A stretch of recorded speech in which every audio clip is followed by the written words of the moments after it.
This is Out of the Box with your host, Jonathan Clark. Out of the Box, Sunday nights at 9 on Q1043. All right, welcome back. Jonathan Clark in the studio with a very special guest. He will be behind the keyboards on stage at MetLife Stadium this coming Thursday night. That's tomorrow night. And then a Monday night, again, with the Rolling Stones on their No Filter tour. You probably hear his piano playing on many of the songs that are in heavy rotation on Q1043 and classic rock radio stations around the world. And you'll also see him with his big band at the Gramercy Theater here in the city August 7th, this coming I don't know, is that Wednesday night, August 7th? I can't remember. Is it maybe so Wednesday or Thursday? Anyway, Chuck Leavell is here. How are you, man? Doing great, Jonathan. Sorry for the long intro, but I feel I got to get all this stuff in. I appreciate that, man. Let's get the whole of the new album up here. Chuck Leavell with the Frankfurt Radio Big Band, Chuck Gets Big. And there's something I want to talk about because we have green vinyl here, and you don't see green vinyl a lot. You see pink, you see orange, you see blue, but there's a sort of a special meaning behind the green, I think, because you are a tree farmer when you're not a rock and roll star. I am indeed, and that's a beautiful forest green color there. So we were happy to get that for the project. Yeah, it's fantastic. You've been playing keyboards with the Rolling Stones, I think, since like 1982. Allman Brothers before that, and then played and recorded with other huge artists like John Mayer, Train, Eric Clapton, David Gilmour, many others. We can't forget about one of my favorite bands, Leavell, too, which I absolutely love. I have so many questions about everything you have done, but I want to get to this new album first. There are some familiar covers on this album. We have songs like Tumblin' Dice, Route 66, Southbound, Honky Tonk Women, Statesboro Blues, but there are also originals on here too as well, right? Well, that's right. It's kind of a celebration of the career. The way it came about was I was invited to go to Germany and work with this incredible 17-piece big band. I mean, these guys are just crackerjack players. And here they are. Yeah. The Frankfurt Is that them on the back cover there? That is them, Yeah. And so I sent them 12 MP3s, kind of celebrating the career more or less, doing, as you mentioned, some songs from Allman Brothers, some Stones, and a couple of Leavell tunes on there. And then, of course, mixing some of my own music in. And they just did an immaculate job of writing charts for all these things. And when I walked into the room at the rehearsal and sat down and heard those guys play, it was like, dude, you got to raise your game here because these cats ain't fooling, So now this tour, this show at the Gramercy Theater, all these guys are flying over for the gig, or? No, that's what's fun about it is that we have all the charts and we have the top Big Apple horn players, musicians. Sean Pelton from Saturday Night Live is going to play drums. He was here a couple weeks ago with another band, The Cringe. Oh man, I was just amazed that when we reached out to these guys that they all accepted, and some of them are giving up gigs like on Broadway. Some of them, to do this show. So it's just a tremendous honor for me. Chuck and his big band at the Gramercy Theater here in the city, August 7th. You're singing on all these tracks, right? Yeah, man. A lot of people haven't heard your voice. Well, I keep working with these bands that have great lead singers. Greg Allman, Mick Jagger, Eric Clapton, David Gilmour, But you have a fantastic voice, steeped in the South, man. Originally Alabama and now Macon, Georgia, I believe. That's right. That's right. This 17-piece band, somewhat different than playing with the classic 20th century drums, bass, guitar situation, right? I mean, that's got to be a different vibe completely. It's like Duke Ellington and Count Basie meet rock and roll. I mean, that's kind of what this project is all about. And it was so fun to take these songs, again, some that you mentioned are familiar to your listeners, like Tumbling Dice or Honky Tonk Women or Statesboro Blues, and do this kind of treatment for them. It just puts it in a whole different box, I tell you, there's this album, I forget what year it was. I don't know what year it came out, but I remember we always have these little stories about albums you find when you're a kid, right? Sure. One of the albums I found when I was a kid was at my cousin's house, and it was an album called Swiss Movement. Oh, yeah. And then my cousin put it on. My cousin, who was really kind of like my real brother in effect, he put on this song called Compared to What. It's Les McCann and Eddie Harris. That's right. And I love that song, and I'm so happy you put it on this album. I did. I love it, too. I don't know what year that came out, but give us a few bars of that one.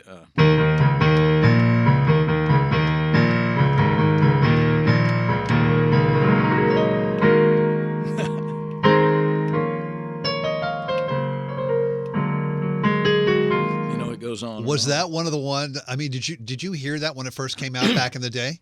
I did, and it just blew my mind. Yeah, I always loved that song. It was a live album, wasn't it? It was yes, a live it was. album. Yeah, it was Montreux Jazz Festival. Right, so great. It's amazing looking at your career. Obviously, you had the talent from an early age, but it also seems there's a little bit. I don't know. Is it right place at the right time for you? Well, my dad used to give me great advice, and one of the old sayings that he would give is, you make your own luck. And what does that mean? Well, I think it means, in a large degree, being at the right place or learning how to be in the right place at the right time and just look for opportunities. And so all my life I've tried to follow that. You look at your sort of discography of the artists that you have played with, and my question is sort of like, is there anybody in the Rock and Roll Hall of Fame you haven't played with? I mean, it's pretty amazing. The first time I heard you play, my father brought home on vinyl, because, yes, this was the early 70s, the Allman Brothers, Brothers and Sisters. Right. In particular, the solos you play on Southbound, Jessica, they really, to this day, sort of stand out to me. And it's interesting that period, in sort of researching your history with that band, that the band in 1972 or I can't remember, had lost both Duane Allman and Barry Oakley. And I think they were sort of exploring an idea of like having one guitar player and one keyboard sort of soloist, right? Well, it really was a happy accident. Excuse me. I was called in to play on Greg Allman's first solo record. Laid Back. And we proceeded with that recording, and it went really, really well. And then after hours, there would be these jam sessions when the rest of the Allman Brothers would come down, J. Mo and Barry Oakley, who was still alive at the time, Butch Trucks on drums as well, and, of course, Dickie Betts. And we would just have these jam sessions, pick a key and go, And it started developing into something. And so I guess 2 or 3 weeks after this was going on, I got a call from Phil Walden, the band's manager, and said, I'd like to speak to you in my office. And I thought, well, what have I done wrong? Right, yeah, what did I do, yeah. And you have to appreciate I was barely 20 years old at the time. Amazing. But I walked in, and there's all the members of the band, and a few pleasantries go down, and then the shoe dropped. Would you like to join the Allman Brothers? Yes, I would. Let me think about it. I got to do my laundry. Okay, yes, I'd like to join. Amazing. And that first album, Brothers and Sisters, that you were on, it went to #1. It did. That year, right? I mean, amazing. Yeah, it was amazing. You had Ramblin' Man, which was, the big one, yeah. Top, I think it got to #2 or something on the charts as a single. And of course, Jessica, the song, Keep going, man.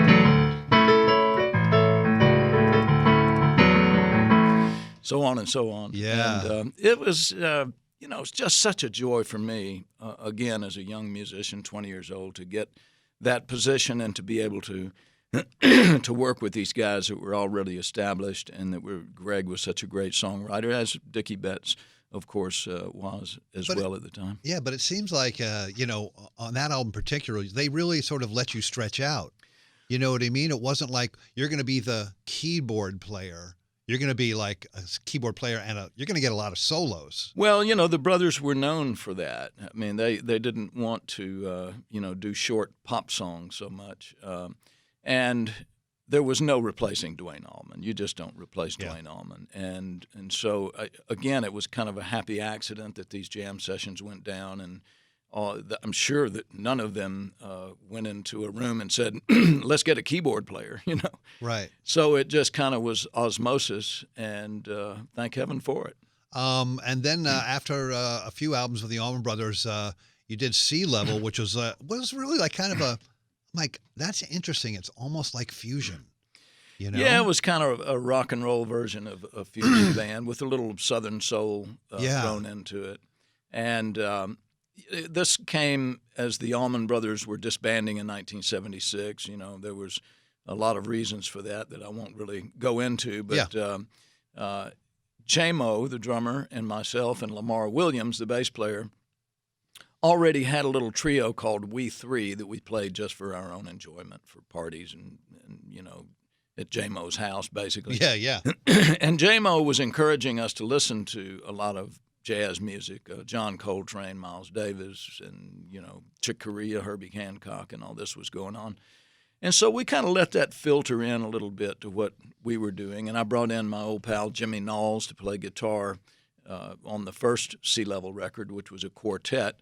And then as time went on, we expanded the band, into a larger group, bringing in my friend Randall Bramlett and Davis Causey into the mix. Randall is this amazing singer-songwriter, instrumentalist from Georgia. Davis Causey is a great guitar player that's still with us. So, were you a fan of Dave Grusin? Oh, sure, yeah. Fantastic player. Yeah, is he still alive? So far as I know. Because I remember him. Actually, it was weird. I loved the soundtrack to the film, The Firm. That was it. That was him. It was just him. Yeah, just piano. And it was so great. And you're playing sort of. It kind of reminds me of that a little bit. It's got that southern sort of jazzy sort of vibe to it. I don't know how else to describe it really, but it's a great compliment. Yeah, I appreciate it. And to this day, you're connected with the brothers and their family, Allman Betts Band. You recorded and played with Devin and Dwayne, right? Absolutely. The last 2 years, we found ourselves on the same stage in different circumstances. At the Peach Festival was one setting, at a tribute to Charlie Daniels. CDB, man. And so, of course, we had some interaction and played Jessica with Dwayne, who just, really did his dad proud, by the way, on playing that song with me. And so we had a lot of fun, and then they decided to do this record, and Devin called me up and he said, "Wow, I would really love to have you on the tracks, but I was unavailable to go to Muscle Shoals where they were recording during the period that they were there." And he said, "Well, if you can't do that, would you please overdub on one?" So they sent me the files, and I did that. Yeah. But I love those guys. They're really talented. Great guys. They came by here a couple months ago. Yeah. And they're on fire, man. Yeah, they're really good. Yeah. We are with Chuck Leavell, the new album with the Frankfurt Radio Big Band, Chuck Gets Big. And he's playing at the Gramercy Theater here in the city August 7th. And let's get back to this green vinyl that I want to hold up here for the fans here on Facebook. Here's the album on vinyl, on green vinyl. And get back to the tree farmer aspect, because you are really into this, conservationist sort of movement. But it's an interesting story how you came upon this land in Georgia. It was a while ago. Yeah. With your lovely wife, right? It's all my wife's fault. Yes, Jonathan, it's all her fault. No, the short of it is that her family has been connected to the land for generations as farmers tending cattle, tending forest land, tending row crops. And as we were, and by the way, we've been married 46 years. Yeah. God bless you. Wow. So when we were when I was first meeting the family and going out there to the country and learning what they were all about, this ethic of stewardship began to rub off on me. I saw how much passion they had for the land, how tenderly they worked the land. And then fast forward to 1981, Rose Lane inherits 1,000 acres from her grandmother. And wow, it becomes our responsibility to carry on this heritage of stewardship. We knew it was family land. We knew we wanted to keep it in the family.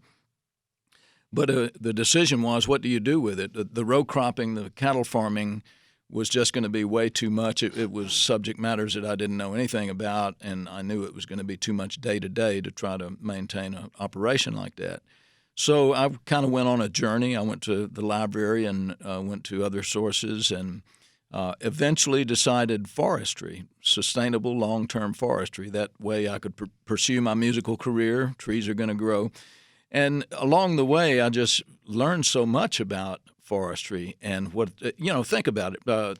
Trees give us materials to make our books, magazines, newspapers, album covers, album sleeves and so many, packaging products and so much more. And it's an organic, natural, and renewable resource. It gives us materials to build our homes and schools and churches, and think about all that wood that is in those structures is still sequestering carbon and helping us with our problems with carbon emissions. And they provide home and shelter to all manner of wildlife. So there's just no more important resource than our trees and forests in this country and throughout the world. So, we began to manage our land for forestry. Along with that came advocacy. I started writing books on the subject. My first book was called Forever Green, The History and Hope of the American Forest. I wanted to put the truth about our history of forestry.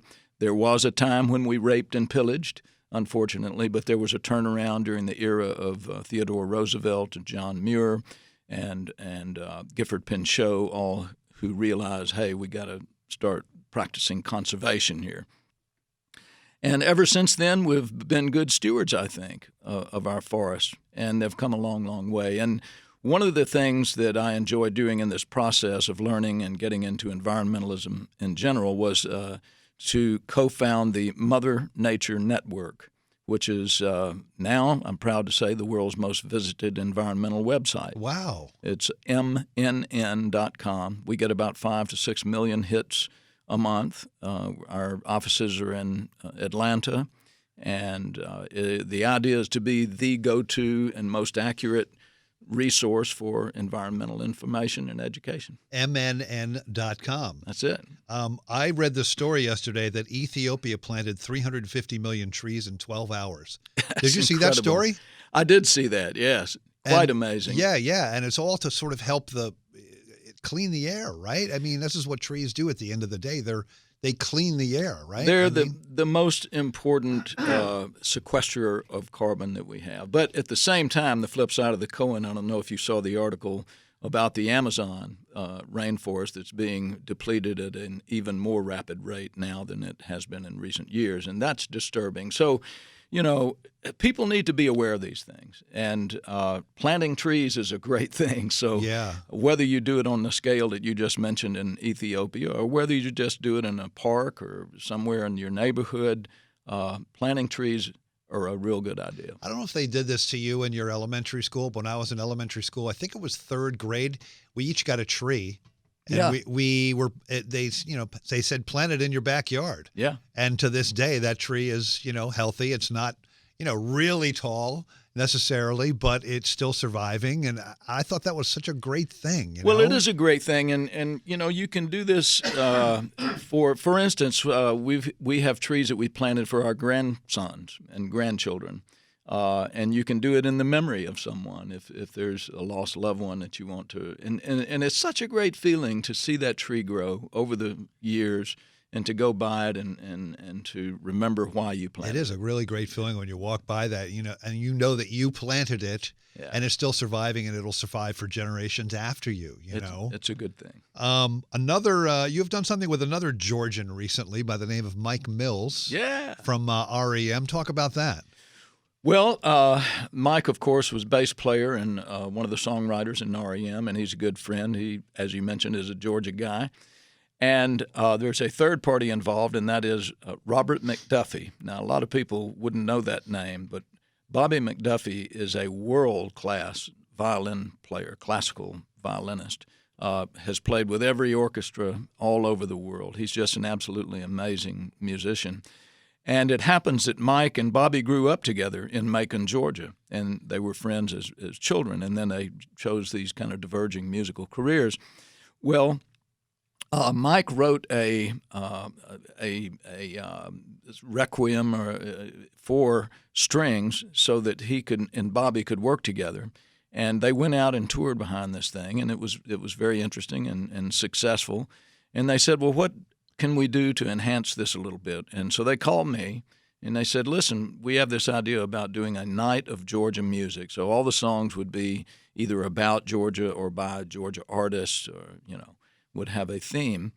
And would you be willing to collaborate with us on this? So that's what we're doing. We're doing a little experiment with it. It's a night of Georgia music. Mike Mills, Bobby McDuffie and Chuck Leavell. And all the info at chuckleavell.com, right? Absolutely, yeah. And that is Chuck Leavell. The new album is with the Frankfurt Radio Big Band, Chuck Gets Big, playing the Gramercy Theater here in New York City, August 7th, and, of course, with the Rolling Stones at MetLife Stadium tomorrow night, Thursday night, and Monday night next week. Eric Clapton's biggest album ever, Unplugged. You played on that Grammy-winning album, and there is a story about how the song Old Love made it onto that album. Yes. Well, in rehearsals, to prepare for that, Eric had a list of songs, and Old Love was on the list. And we did it, but he kind of discarded it. I guess he felt maybe it was too somber, or, that just for whatever reasons he decided he didn't want to do it. Although I was disappointed because I thought it sounded really, really good. Well, we do the show, and it's going great. We're all really enjoying it. It's that small audience that we had, and it was truly an unplugged performance, all acoustic instruments. And we went through everything that we had rehearsed. And at the end of it, the crowd still wanted more, and they were very enthusiastic. And I don't know why Eric turned to me, but he did. And he said, "What can we do? What can we do?" And I said, "Eric, do Old Love." So we got, and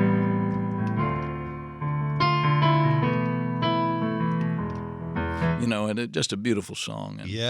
And I was glad, and it gave me a moment on the video as well. Oh, absolutely. There's another story. Can I tell this story about? Yes. So there's a song called Alberta, Alberta, which is an old traditional blues song on the thing. And at the end of the song on the recording, Eric calls my name out in his English accent. You hear Chuck Leavell. And so the record comes out, and we're preparing to tour, but we have a little break before we do that. Well, I'm setting up this media run to talk about conservation and forestry with this woman. I'm on the phone with her, and she says, "Listen, before we get into the details about that, I just want you to know that I just got that Unplugged record, and I just love it." And I said, "Well, thank you. It was a great honor for me to be there and work with those wonderful musicians." And she said, I want you to know that my son really likes that record too." "Oh, okay, thanks for sharing."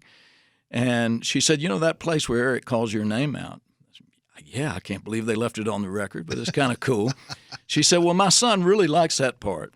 I said, "Well, now, wait a minute. How old is your boy?" "He's 6. So thoroughly confused at this point, I said, "Well, why in the world does a 6-year-old boy get excited when he hears Chuck Leavell?" And she said, "Because he thinks Eric says chocolate milk."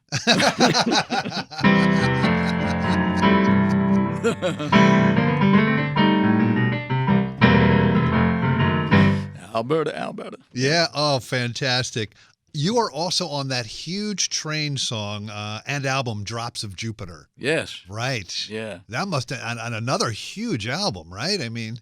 Yeah, man, it was kind of a call out of the blue. My friend Brendan O'Brien, who produced that record and who also engineered the first Black Crowes record that I had the privilege of playing on.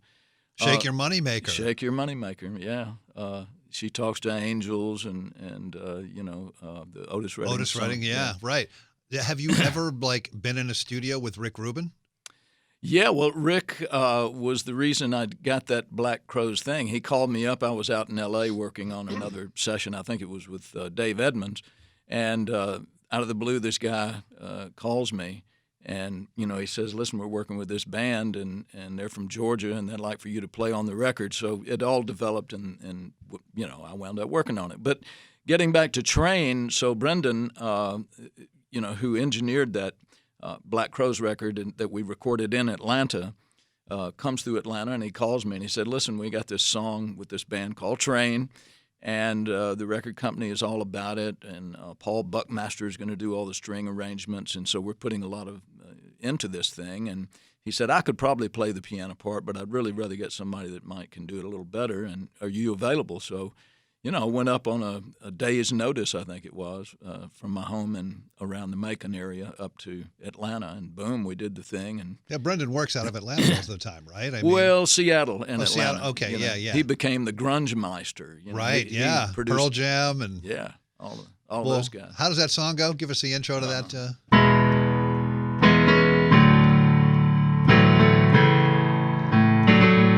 Long time, man.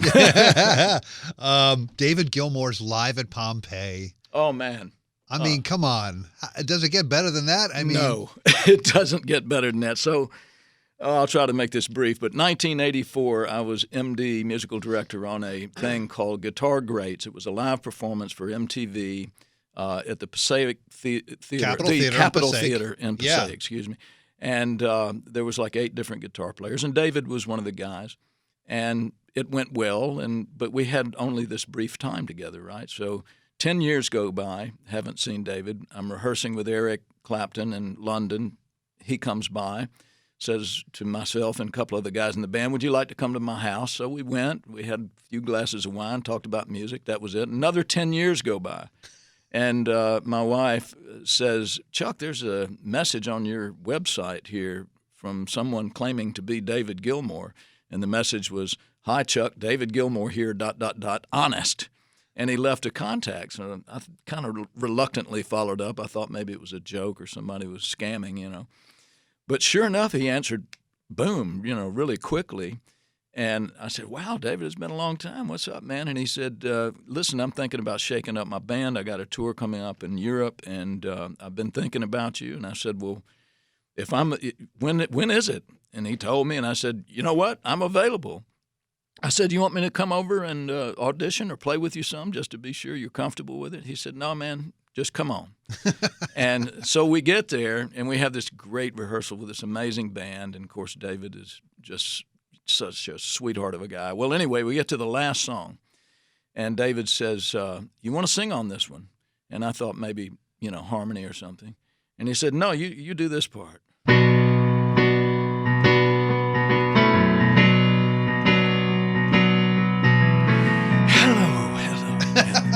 Is there anybody in there? Wow. Yeah, it was such an honor, man. I had a lot of fun doing Absolutely. Keith Richards has said the Stones of today would not be the Stones if it weren't for you and your playing. So you draft the set lists for the Rolling Stones shows, right? I mean, how does this work? Yeah, well, I think maybe the guys realized that I was a fan long before I ever came in to play with them, and so I have a fan's perspective, I think, to a degree. And the other thing is it's such a deep body of work. I said, guys, there's so many great songs, and wouldn't it be good if we could rotate some of these in and out of the set? Now, look, there's icons that you know you're going to play every night. Okay? Satisfaction. Yeah, of course. You know, Jumpin' Jack Flash and Start Me Up and Gimme Shelter. You know, those are also such great songs, and the fans want to hear them. But, you know, maybe occasionally you get to do a...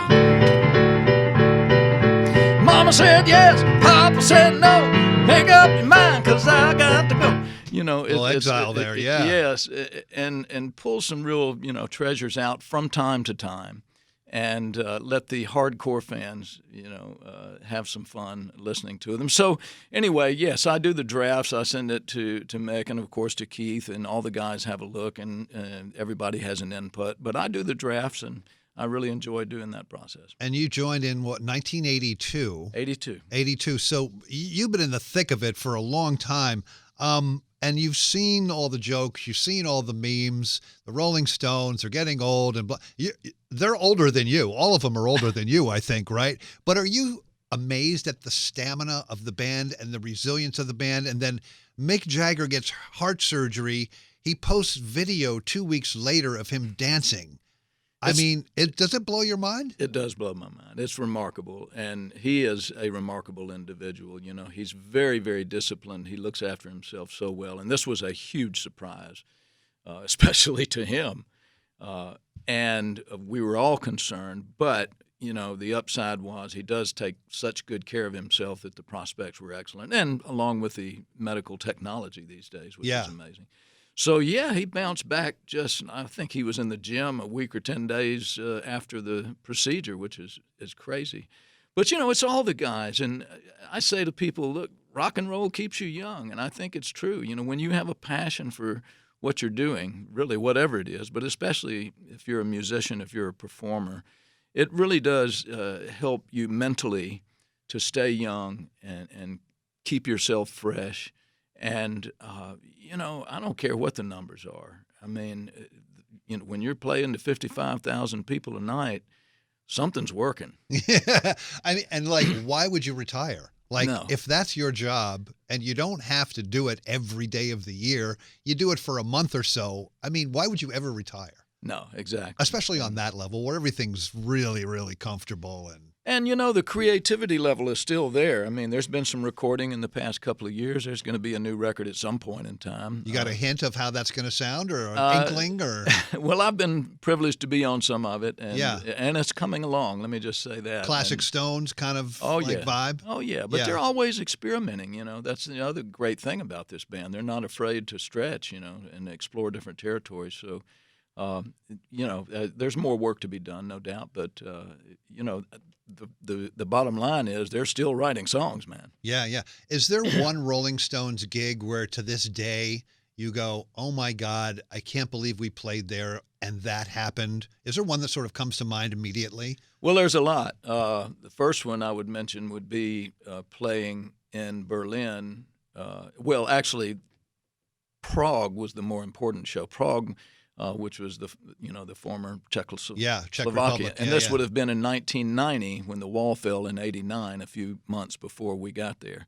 And we played to, I think it was 126,000 people in this huge open area.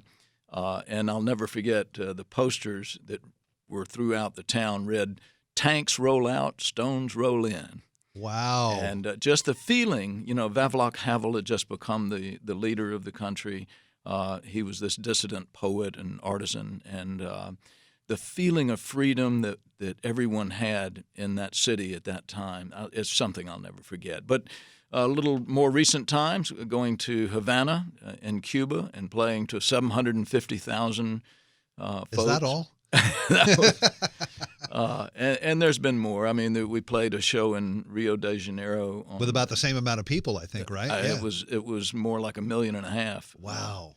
Unbelievable.